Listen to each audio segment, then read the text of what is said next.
महिलाएं जो हर फील्ड में नाम रोशन करती आ रही हैं और ये साबित कर रही हैं कि अगर आप मेहनत करें तो सब मुमकिन है। और international day of women and girls in science 11 फरवरी को इसी का जश्न मनाता है। और आज ऐसी महिलाओं के बारे में हम आपको बताने जा रहे हैं। आदाब, आप देख रहे हैं आवाज वॉइस और मैं हूँ आपके साथ अमीना माजिद। 2015 में संयुक्त राष्ट्र महासभा UNGE ने 11 फरवरी को विज्ञान में महिलाओं और लड़कियों के अंतर्राष्ट्रीय दिवस के रूप में ऐलान किया था।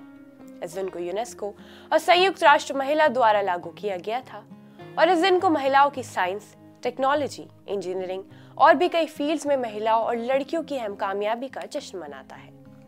इसमें हम सबसे पहले बात करेंगे चांद पर जाने वाली महिला के रूप में जाने वाली खुशबू मिर्जा के बारे में, जो अमरोहा की रहने वाली हैं। और खुशबू मिर्जा असल में इसरो में वैज्ञानिक F निदेशक स्तर के पद पर पहुंच गई हैं और चंद्रयान 1 और चंद्रयान 2 मिशनों की टीम का हिस्सा थीं। 24 जुलाई 1985 को जन्मी खुशबू ने अपने पिता सिकंदर मिर्जा को खो दिया था और जब वो 7 साल की थी खुशबू ने क्लास 10 तक की हिंदी मीडियम स्कूल से पढ़ाई की और अलीगढ़ मुस्लिम यूनिवर्सिटी से आगे की पढ़ाई की।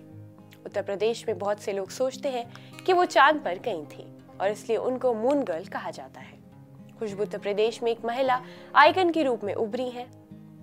इस लिस्ट में अब हम बात करेंगे डॉक्टर बुशरा अतीक के बारे में, जो अलीगढ़ मुस्लिम यूनिवर्सिटी की स्टूडेंट रही हैं और उन्हें 2020 में विज्ञान पुरस्कार शांति स्वरूप भटनागर पुरस्कार दिया गया था।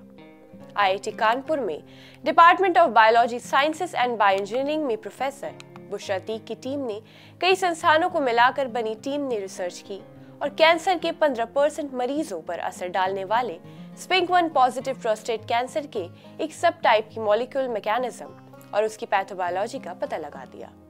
डॉक्टर अतीक ने अपनी BSc, MSc और PhD की पढ़ाई अलीगढ़ मुस्लिम यूनिवर्सिटी के डिपार्टमेंट ऑफ जूलॉजी से की है। इन दोनों महिलाओं और इन जैसी कई महिलाओं की सफलता की कहानी देश भर की लड़कियों को प्रेरित करती है और परिवार को अपने बच्चों को शिक्षित करने के लिए प्रेरित करने की उम्मीद देती है।